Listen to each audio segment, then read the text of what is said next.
1.310 calon jemaah haji di Bandar Lampung yang batal berangkat ke Tanah Suci tahun ini belum ada yang mengajukan pengembalian dana pelunasan. Hal ini dikatakan oleh Kepala Seksi Pelaksanaan Haji dan Umroh Kementerian Agama Bandar Lampung, Musal Badri Kesuma di kantornya pada Sabtu siang.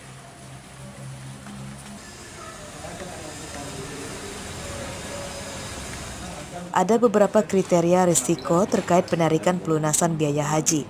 Kursi kuota calon jemaah haji tidak hilang jika dana yang telah disetorkan ke Kementerian Agama masih menyisakan 25 juta rupiah.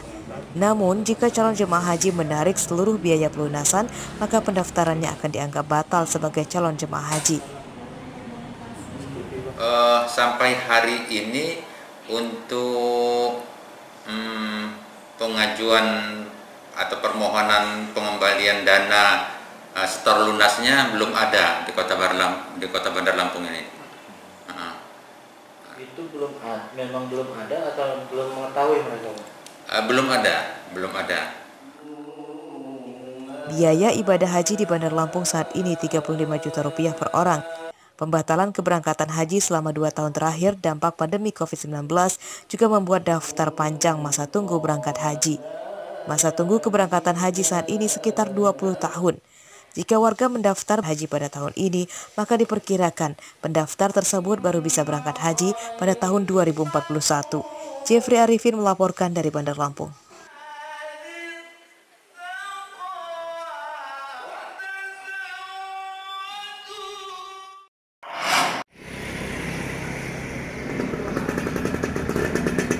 Seorang mantan narapidana boleh mencalonkan diri pada pemilihan kepala desa. Yang bersangkutan pun tetap akan mendapatkan surat keterangan catatan kepolisian atau SKCK sesuai yang dimohonkan. Hal ini dikatakan oleh Kasat Intelkam Polres Lampung Utara AKP Dipia Ardianto.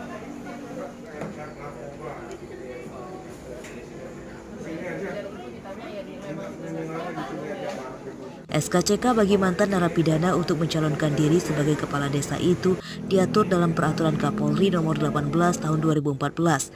Namun ada beberapa syarat yang harus dipenuhi, antara lain menunjukkan surat keterangan vonis dari pengadilan, surat bebas dari penjara, dan surat perintah pemberhentian penyidikan atau SP3. Ada ataupun tidak vonis tersebut itu tidak akan menggugurkan yang bersangkutan. Jadi tidak usah lagi takut ataupun malu.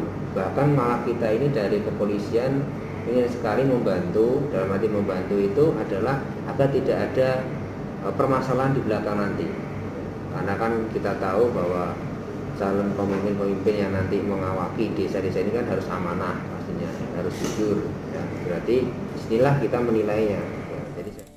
Pemilihan kepala desa serentak di Lampung Utara dijadwalkan digelar pada 9 November 2021 mendatang yang diikuti oleh 143 desa. Tahapan pilkada serentak saat ini yakni penjaringan para calon. Salah satu syarat wajib yang dipenuhi oleh calon kepala desa yakni harus memiliki SKCK.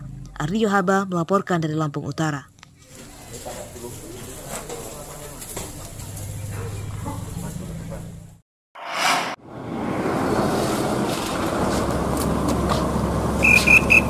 Berdasarkan data dari pengelola Jalan Tol Trans Sumatera atau JTTS PT Hutama Karya, sebanyak 65% penyebab kecelakaan di jalan tol adalah dari pengemudinya yang mengantuk.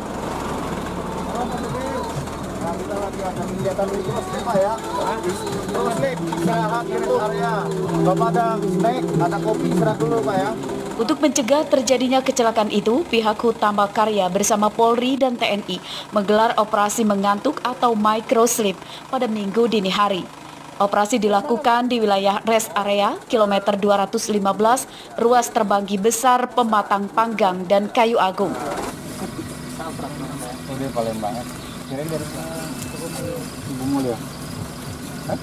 Kendaraan pribadi hingga truk dihentikan oleh tim gabungan dan diarahkan untuk istirahat sejenak di rest area. Kendaraan maupun kondisi kesehatan pengemudi juga diperiksa. Boleh sambil dipakai masker, Pak. Jadi tujuan utamanya adalah mengurangi dan menekan angka laka yang terjadi di jalan tol. Untuk kondisi saat ini mayoritas penyebab laka 65% adalah dari faktor manusia atau dari faktor pengemudi yang lalai atau mengantuk.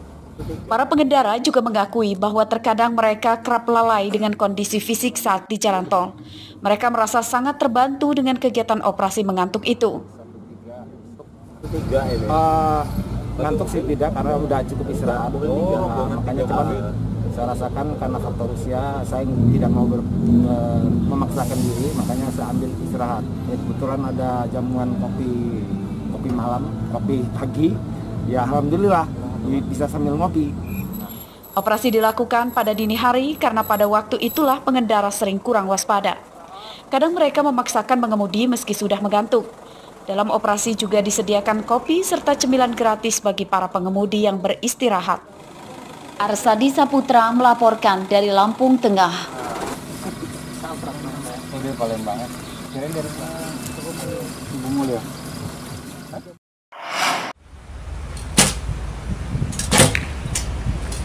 Cabang Panahan Lampung menargetkan perolehan 2 medali masing-masing untuk emas, perak, dan perunggu pada Pekan Olahraga Nasional 2021 di Papua Oktober mendatang. Segala persiapan sudah dilakukan para atlet dan tim ofisial guna meraih target medali.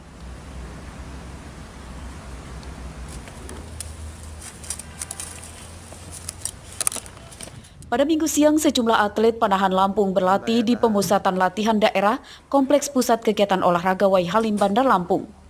Latihan intensif dijalani 3 atlet panahan andalan Lampung, yakni Mesra Ayuni, Suci Dwi Megasari, dan Fendi Fadilah. Menurut mereka, secara fisik mereka sudah siap, namun masih ada kendala yang mereka hadapi, yakni minimnya peralatan yang disediakan.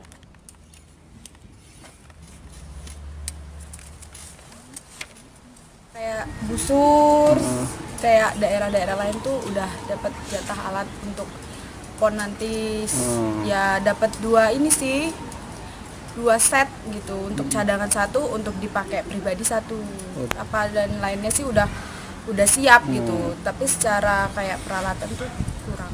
Meski dalam kondisi masih kekurangan peralatan, tim panahan Lampung tetap optimis akan mencapai target yang ditetapkan, sambil juga menunggu adanya bantuan peralatan dari pemerintah setempat. Ini dari pagi jam 7 sampai jam 11. 11 itu ya. Nanti sore latihan lagi. 2 kali latihan per 7 hari seminggu. Target kita orang adalah 2 emas, 2 perak, 2 perunggu. Ada beberapa provinsi yang menjadi lawan tangguh dan patut diwaspadai, yakni Yogyakarta, Jawa Timur, dan Jawa Tengah. Ketiga atlet nantinya akan turun di kelas divisi reserve putri perorangan dan beregu, dengan sasaran jarak memanah sejauh 70 meter. Arsadi Saputra melaporkan dari Bandar Lampung. Tahan, Raya, tahan.